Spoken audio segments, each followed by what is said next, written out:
죽음이 다가올 때, 이 세상이 생기고 사람들이 세상 곳곳에 흩어져 자기 나라를 세울 때 하나님께서 아브라함과 그 후손을 통해서 하나님이 다스린 나라를 이 세상에 세우려고 하셨습니다. 그런데 나라와 민족을 세우기 위해서는 사람이 필요합니다. 그리고 그 사람이 살아야 할 영토가 필요합니다. 가뭄으로 심한 흉년을 겪고 있던 야곱의 후손들은 날강 하류 물이 풍부한 땅으로 물을 찾아 내려갔습니다. 그때 야곱의 후손들은 70명에 불과했습니다. 그런데 날강 하류 기름진 땅에는 이미 애굽이라는 나라가 있었습니다. 그래서 야곱의 후손들은 그들 밑으로 들어가 모든 고통을 당하면서도 400년을 지냅니다.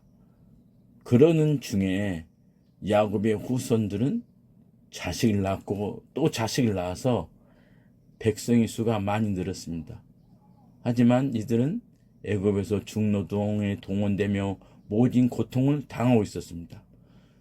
그런데 하나님께서 아브라함에게 후손들로 큰 민족을 세우겠다고 약속하셨잖아요.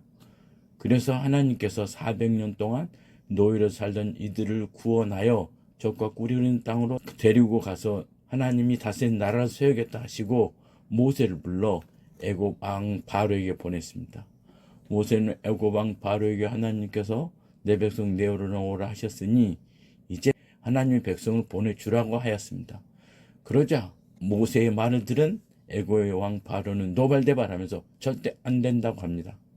왜냐하면 그동안 아브라함의 후손들이 애굽에서 험한 일을 다 했는데 하루아침에 이스라엘 자손들이 애굽에서 빠져나가면 험한 일을 할 사람이 애굽에 없어 애굽이라는 나라가 마비될 수 있기 때문입니다. 그러니 애굽 왕을 비롯해서 애굽의 모든 사람들은 그동안 노예로 삼고 일을 시켰던 야곱의 후손들을 돌려보낼 수가 없었던 것입니다. 그러자 하나님께서 애굽의 땅에 재앙을 내렸습니다. 처음에는 나일강을 피로 물들게 하시더니 애굽의 온 땅에 개구리로 파리로 가득 차게 하면서 9가지 재앙을 내렸습니다. 애굽의 왕은 재앙을 당할 때는 데리고 가라 하다가 금방 마음이 변하여 절대 보낼 수 없다라고 하며 완강히 거부하였습니다. 그러자 하나님께서 10번째로 장자의 죽음이라는 재앙을 내렸습니다. 죽음의 재앙은 애굽에 있는 모든 사람과 짐승의 첫 번째 것을 하룻밤에 다 죽게 하는 것입니다. 하나님께서 애굽 왕에게 경고하시고 그 밤에 애굽에 있는 모든 사람과 모든 짐승의 첫 번째 것을 죽였습니다. 애굽의 왕의 장남도, 신하의 장남도, 백성의 장남도, 애굽에 살고 있는 모든 사람의 장남들, 그리고 소, 말, 양, 염소 등 짐승의 첫 번째 것들도 다 그 밤에 죽었습니다. 그런데 애굽에 있는 모든 사람과 짐승이 죽음을 맞이할 때 야곱의 후손들이 살고 있는 집은 죽음이 그냥 넘어갔습니다. 왜냐하면 하나님께서 이 야곱의 후손들에게 어린 양을 잡아먹고 그 피를 문설주와 문지방에 발라 놓으라고 하셨기 때문입니다. 그러면 그 밤에 죽음이 애굽을 덮칠 때 어린 양의 피를 발라놓은 집은 그냥 넘어간다라고 미리 말씀해 주었기 때문입니다. 그래서 하나님의 말씀대로 양의 피를 발라놓은 집은 죽음이 그냥 넘어갔지만 하나님의 말씀을 듣지 않고 피를 발라놓지 않는 집의 장남과 짐승의 첫 번째 것은 죽음을 피할 수가 없었습니다. 퀴즈를 하나 내겠습니다. 아브라함의 후손입니다. 그런데 문지방에 양의 피를 발라놓지 않았습니다. 어떻게 되었을까요? 1번 아브라함의 후손이기 때문에 피를 문설주와 문지방에 발라놓지 않아도 죽지 않았다. 2번 하나님의 말씀대로 하지 않아서 그 집안의 장남과 짐승의 첫 번째 건 죽었다. 답은 2번입니다. 아무리 아브라함의 후손이라도 하나님의 말씀대로 양의 피를 문설주와 문지방에 발라놓지 않았기 때문에 그 집안의 장남과 짐승의 첫 번째 것은 죽은 것입니다.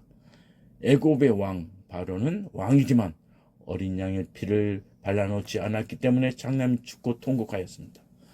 아무리 착하고 좋은 사람이라도 문설주와 문지방에 대신 죽은 어린 양의 피를 발라놓지 않았다면 그 집의 장남과 짐승의 첫 번째는 죽었습니다. 애굽의 온 땅에 그 밤에 통곡이 밤이 되었습니다. 그래서 애굽 왕은 너무나 무서워 괴로운 나머지 이스라엘 자손들에게 속히 애굽에서 떠나가라 라고 하였습니다.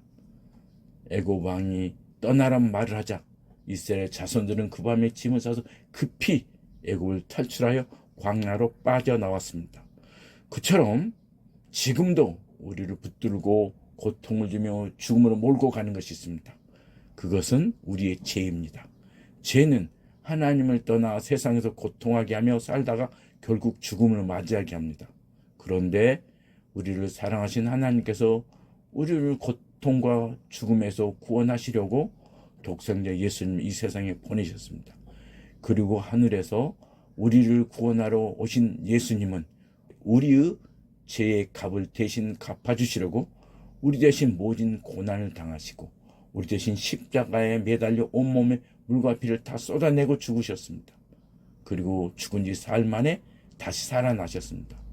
그리고 예수님을 구주로 믿는 사람들은 아브라함의 후손들이 하나님의 말씀대로 양의 피를 문지방에 발라놓아 죽음에서 구원받은 것처럼 예수님의 피로 죄와 사망에서 구원받게 해주셨습니다.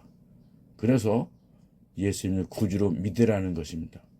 아브라함과 후손들이 애굽에서 하나님의 말씀대로 어린 양의 피를 발라놓고 구원을 받아 적과 꿀 흐르는 땅에 들어가서 나라를 세운 것처럼 오늘 우리도 예수님을 믿으면 예수님의 피로 죄 씻음 받고 구원받아 하나님 나라의 거룩한 백성이 되는 것입니다.